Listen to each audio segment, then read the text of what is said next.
welcome or welcome back. If you don't know me, I'm Ren Blankard. I'm a teen YA fantasy author, and I'm currently working on publishing my debut novel, The Ember in the Winter, which is a part of a 5-book fantasy series that I've been working on for a good 4 years now. And today I'm going to be talking about like this concept of the idea of not plagiarism, but kind of idea plagiarism. And it's like this whole thing, like, can fiction ever truly be original? And I feel like, especially as genres continue to get increasingly popular, like fantasy, you start to wonder, is like, has this story already been told before? And I feel like that's a very big location of imposter syndrome in writers, because of the fact that they are so, like, incredibly afraid of becoming someone who becomes a plagiarist unintentionally. And, like, if they think about it, like, I don't think anybody has read all of the books in the world. That would require some incredible dedication. Actually, I'll look that up right now. Let's see.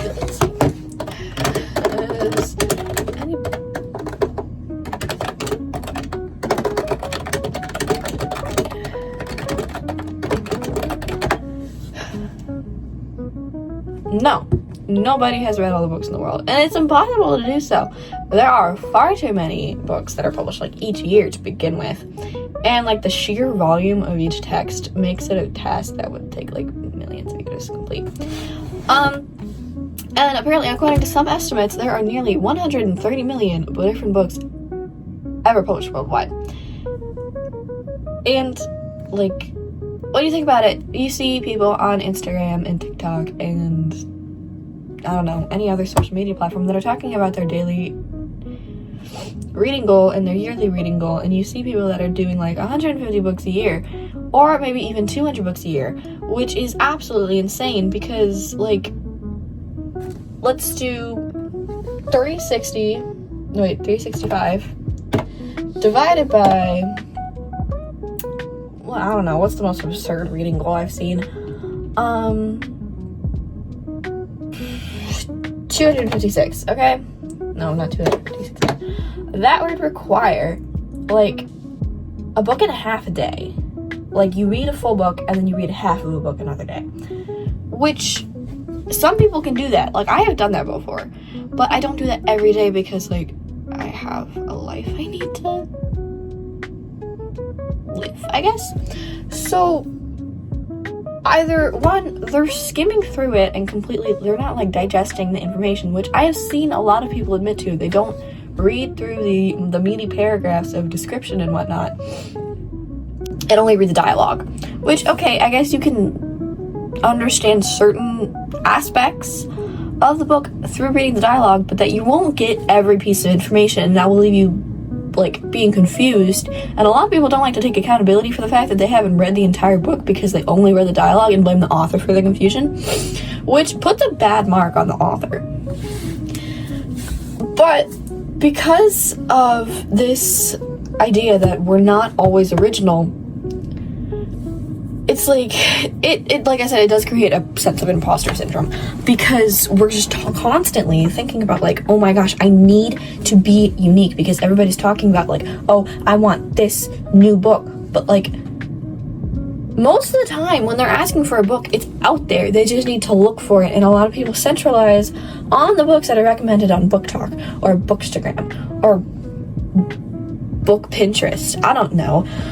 And they don't actually want to go in a bookstore and browse. They're like depending on the internet to suggest books to them instead of using, like, their own intellectual intuition to buy a book.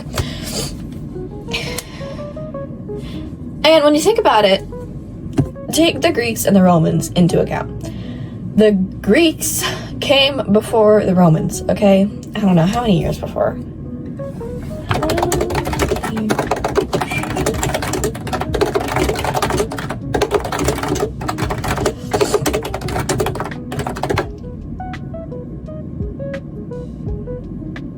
Approximately 650 years before the Roman Empire conquered Greece, which was in 146 BC.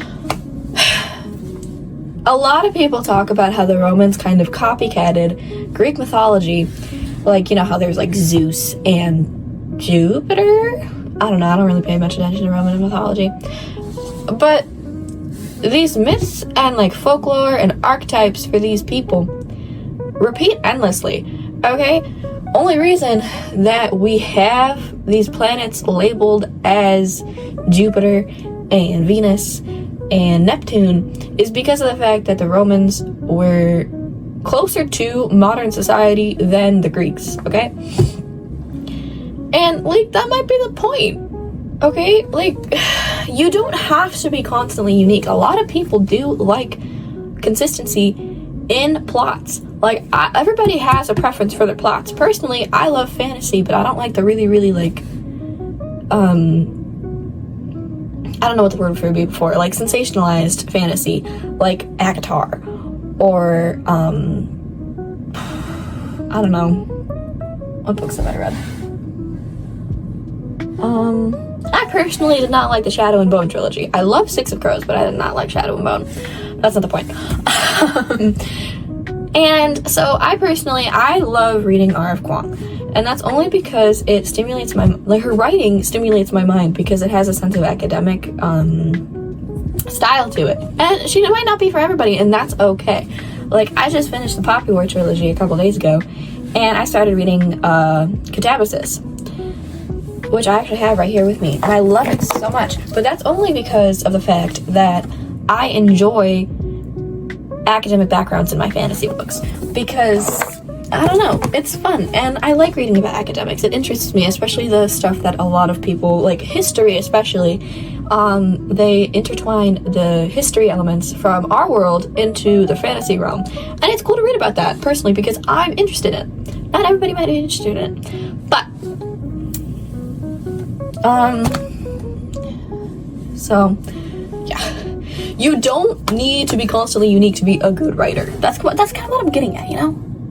There's like this whole it's not a trend, but it's like a trend in like, you get what I hope you get what I mean, but it's not like a trend like you see on social media, but kind of like a trend in data or whatever.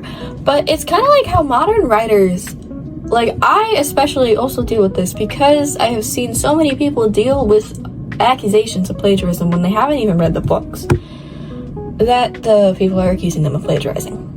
It's hard to plagiarize when you've never read the thing, you know? And modern writers, we're gonna pretend that didn't happen. Modern writers often worry about being too derivative.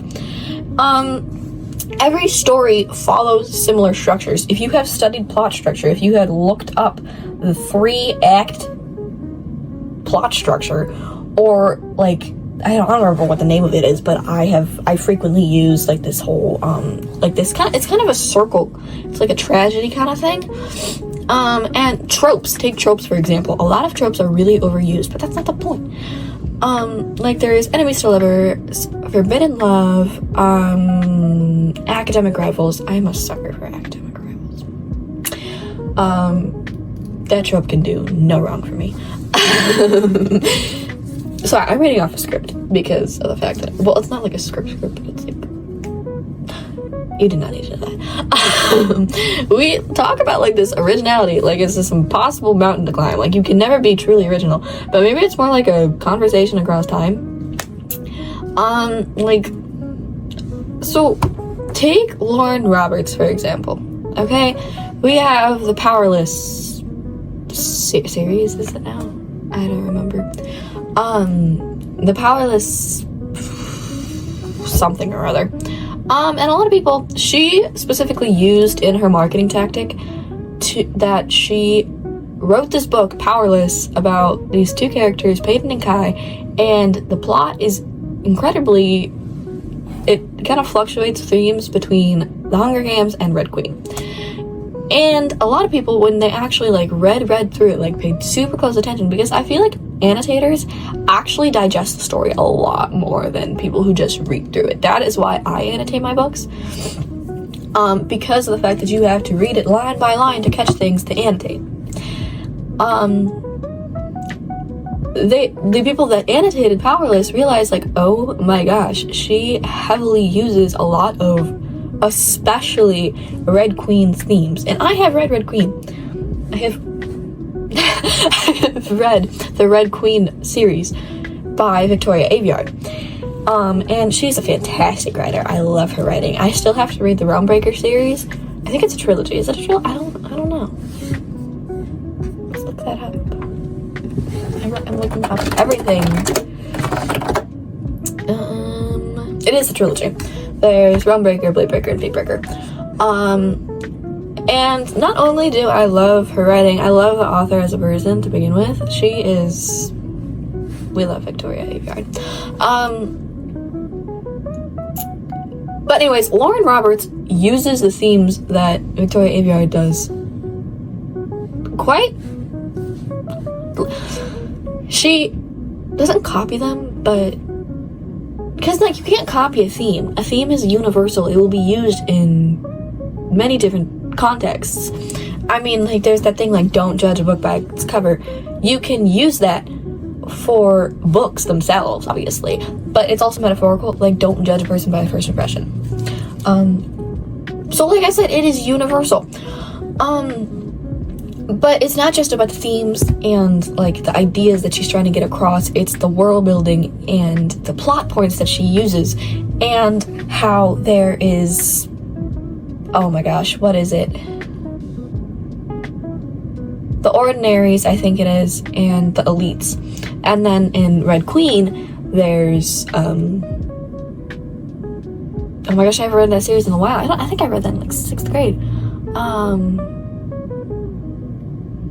The silver-blooded, I think, and the red-blooded. And the red-blooded are like the lower class, and the silver-blooded are the higher class. And the silver-blooded have like magical powers and whatnot. And basically, Mare, the main character, kind of... I don't remember the plot points, okay? But basically, somehow I think it's like some sort of... I think she robs like the prince. His name is Cal.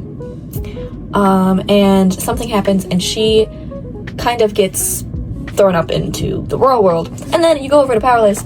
Peyton, this ordinary, who is the lower class, who later on disguises herself as a psychic, which I'm almost positive Mare does in Red Queen as well. Well, she doesn't disguise herself as a psychic, but she disguises herself as a silver-blooded person, while Peyton disguised herself as an elite by saying that she is a psychic, because of the fact that her father taught her how to read body language, which makes her really, really good at pretending to be a psychic. Because, like, when you think about it, you look at somebody, and if they're, like, slouching, and they have a frown on their face, you think they're mad, or they're sad, or they're disappointed. So, when you deeply interpret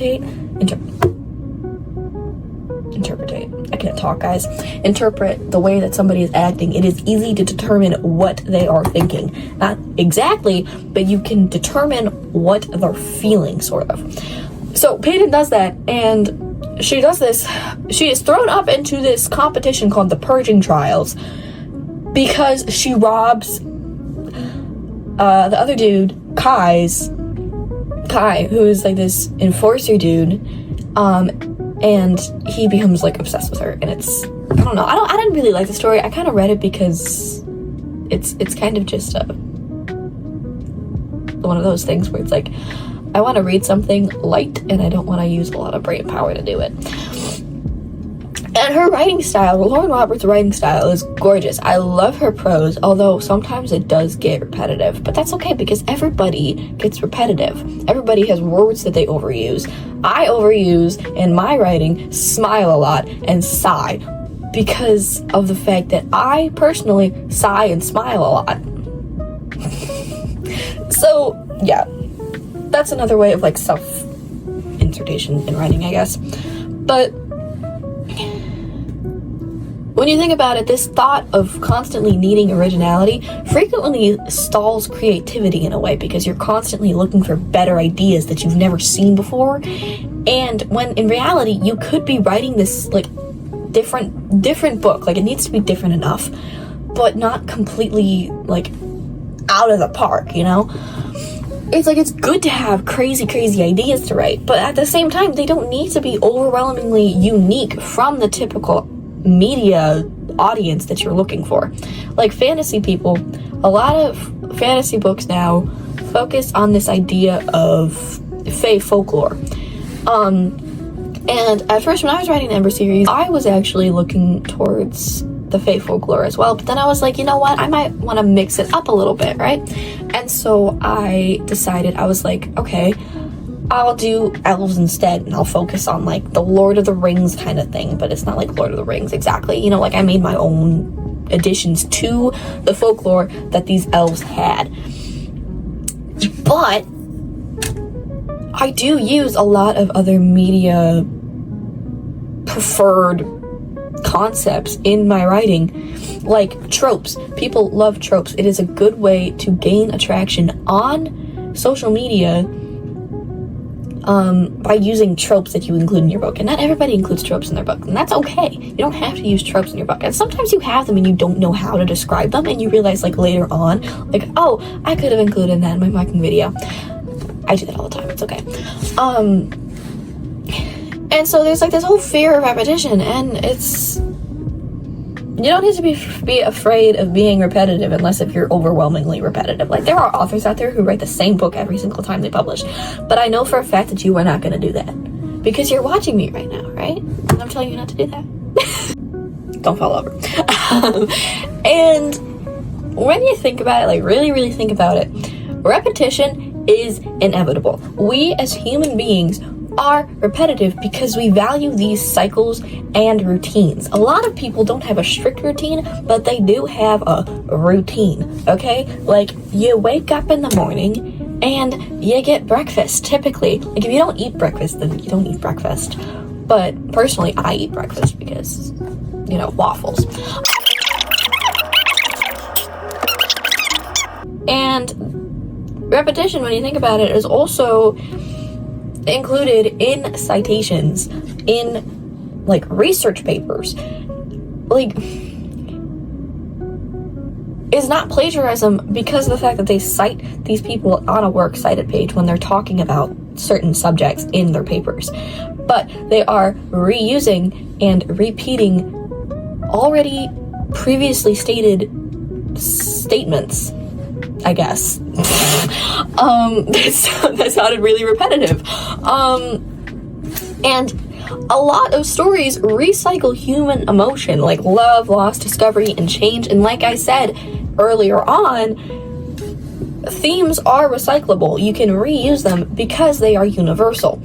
And like, what changes is not exactly the story itself. It's like the lens, the context, and the person telling it. That is why we have different plots, and why it is really hard to accuse plagiarism in fiction writing, because of the fact if it has a different character that's narrating the characters, because I feel like there's a really large rise in dual and, I don't know what's the word for trio? No, that's trial. I don't know. 3-person point of view. We're gonna go with that because I'm not wasting my time looking it up right now. And sometimes even 4-person point of view. I know that in the Ember series, I have the book 9 Shadows, which is the sequel to the first book, The Ember and the Winter, which is told from 4 different point of views. Because of the fact that it's necessary to the flow of the plot. And the context, of course, like, every character, if you're good at writing characters, because cardboard cutouts are okay, I guess, but sometimes you gotta give them a little flair. The characters differentiate themselves from one another rather easily if you're writing them correctly. Like, each character should have a distinct voice that they're narrating from, even if it's third-person point of view. Even if it's third-person omniscient, because of the fact when you see someone, you're staring at them, like, you're staring at me. Currently, I think. Maybe you have me as background noise, that's okay. And I have a distinct personality from, say, like, my friend Maddie, okay? She is a more quiet and reserved person than I am. I'm a lot more bubbly and outgoing. She's an author, by the way. You should check out her book, Land of Witchery. It's so good. I totally suggest it. It's on Amazon. She goes by the pen name of Madeline Meadows. I'm not sponsored. I'm just really, really proud of my best friend. What was I talking about? Oh, when you stare at a person, you can see that they're different from the person next to them. Sometimes you can be increasingly similar, but like I said, humans are repetitive. They also pick up on different personality traits and sometimes adopt them as their own and make them their own. Like, you can be introverted but still talkative to people that you know well. Or you can be extroverted, but you can only be extroverted when you're with people that you know well. Which is a certain type of introvert when you really think about it. It's kind of like an ambivert or whatever you call it. But like when you think about it, there's these fairy tales as well that are told countless times. Like, think of the Brothers Grimm, okay? They did not create these stories by themselves. They went around like these, I think it's their town probably. I don't remember. It was a while since I read that Who Was book. And they asked like families stories, and so like there was the like they asked like this lady about like I guess anything, and they turned it into a fairy tale. Like take Cinderella for example, okay? And take Disney Cinderella. Grimm's Cinderella was very, very gory compared to the Disney Cinderella, which was adapted for children. Like in Grimm's Cinderella, the sisters chopped off their toes to fit their feet into the glass slipper, and then Cinderella, after she got discovered by the prince, had crows sent to the house of her stepmother and stepsisters and had them pluck their eyeballs out. That did not happen in the animated Disney Cinderella, and it did not happen in the live-action adaptation of Cinderella either. And that is a repetitive story, but at the same time, it is adapted to different audiences, and it's like it's not completely original, but Disney kind of made it a Disney original. And there's also a big rise also in literature nowadays of fairy tale retellings, like not Stephanie Meyer, oh my gosh, what's her name, the author Marissa Meyer. There's too many Meyers. Stephanie Meyer is the one who wrote Twilight, I think. Marissa Meyer, she has this, I don't know what it's called, but she wrote Cinder.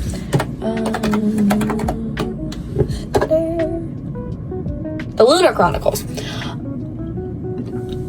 And she took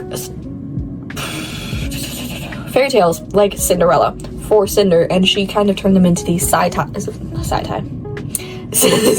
adaptations, which is taking a frequently repeated story and turning it into her own. So, yeah. Originality can exist in voice, tone. Like I said, I can't talk, sorry.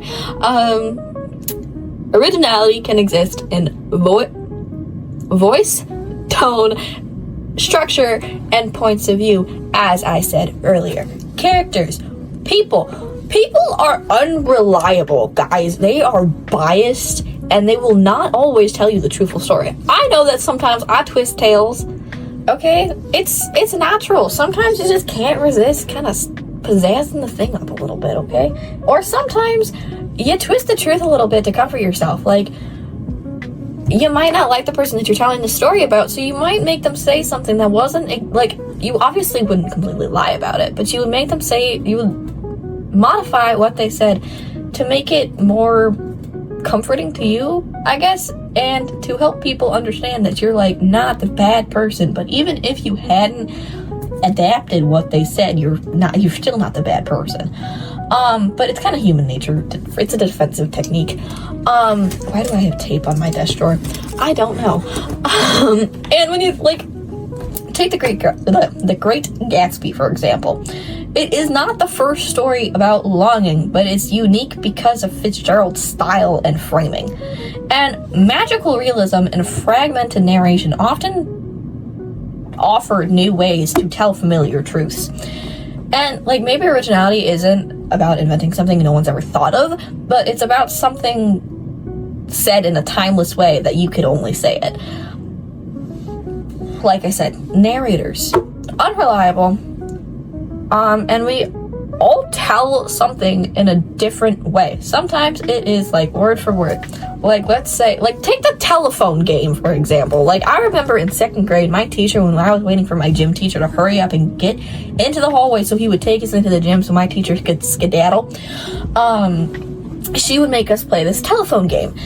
And so, like, if you don't know how it's played, there's a line, okay? There's a person at the beginning of the line that gets the full sentence, and by the time usually it gets to the end of the line, unless if your class is like super good at this game, it's totally like screwed up. Like, let's say, well, I don't know, let me think of something. Okay, bye. Jeez Louise. Oh, you guys wanted to get rid of me that badly.